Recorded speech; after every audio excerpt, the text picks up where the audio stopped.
Kuesioner evaluasi mandiri gerakan PBLHS di sekolah memiliki dua komponen yang saling melengkapi, yaitu kuesioner dan folder bukti. Dalam kuesioner terdapat beberapa bentuk pertanyaan, yaitu checkbox, essay, option box, dan gabungan antara checkbox dan essay. Pertanyaan dalam bentuk checkbox merupakan pertanyaan yang jawabannya dapat dipilih lebih dari satu. Yang kedua adalah option box, di mana sekolah hanya dapat memilih satu jawaban saja. Kemudian ada essay yang jawabannya diinput manual oleh sekolah. Dan yang terakhir adalah gabungan antara checkbox dan essay, di mana jawabannya dapat lebih dari satu dan dapat mengisi secara langsung apabila jawaban yang ada tidak tersedia pada checkbox.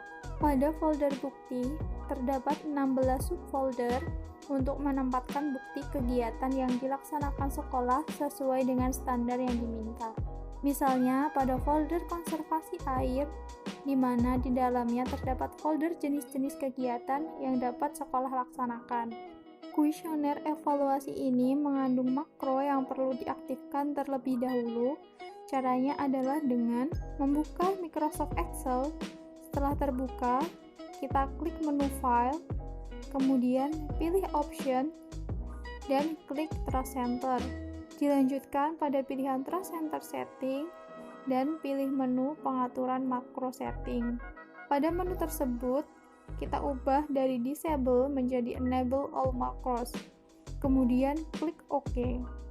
Dilanjutkan dengan menutup kembali lembar Excel. Setelah itu, sekolah dapat membuka kembali file kuesioner yang makronya telah aktif. Pada pengisian kuesioner, terdapat hal penting yang perlu diperhatikan. Yang pertama, file yang dilampirkan haruslah diberi nama sesuai dengan substandar yang diminta. Tipe file yang dilampirkan berformat JPEG untuk gambar dan PDF untuk dokumen. Bukti foto dapat dilengkapi dengan dokumen pendukung lainnya. Kemudian untuk video dapat dilampirkan melalui link yang terpaut dengan media sosial sekolah. Sebagai contoh, pada proses perencanaan GPB-LHS, rencana GPB-LHS disusun berdasarkan laporan EDS dan hasil IPM-LH, sehingga bukti dukung disimpan pada folder 2, laporan EDS dan hasil IPM-LH. Sekolah mempersiapkan bukti berupa dokumen IPM-LH, laporan EDS, tabel rencana GPB-LHS, dan dokumentasi. Dokumentasi yang dimaksud dapat berupa video, audio, foto, dan notulen. Contoh isi dari folder 2, laporan EDS dan hasil IPM-LH adalah sebagai berikut. Dokumentasi berupa foto dapat dimasukkan dalam file PDF dengan ditambahkan narasi pelengkap. Penerapan PRLH pada RPP, di mana terdapat pertanyaan checkbox, essay, dan option box. Pada ikon drop-down, jika diklik akan memunculkan 6 aspek PRLH yang dipilih sesuai dengan muatan dalam RPP.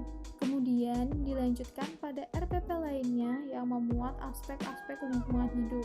Sebagai contoh, isi folder bukti RPP adalah sebagai berikut, yang isinya sesuai dengan list pada kuesioner. Begitu juga dengan penerapan PRLH pada inovasi, dengan isi folder bukti berupa dokumen pendukung dan bukti dokumentasi. Kemudian, contoh pada pelaksanaan PRLH pada standar pengelolaan sampah, di mana salah satunya sekolah melarang penggunaan plastik sekali pakai di kantin, yang kemudian bukti dukungnya diletakkan pada folder dengan nama yang sesuai. Pada pemantauan dan evaluasi GPB-LHS, bukti yang dicantumkan berupa dokumen pemantauan yang sesuai dengan jumlah pelaksanaan pemantauan dan evaluasi, dilengkapi dengan dokumentasi berupa foto, video, notulen, daftar hadir, atau undangan.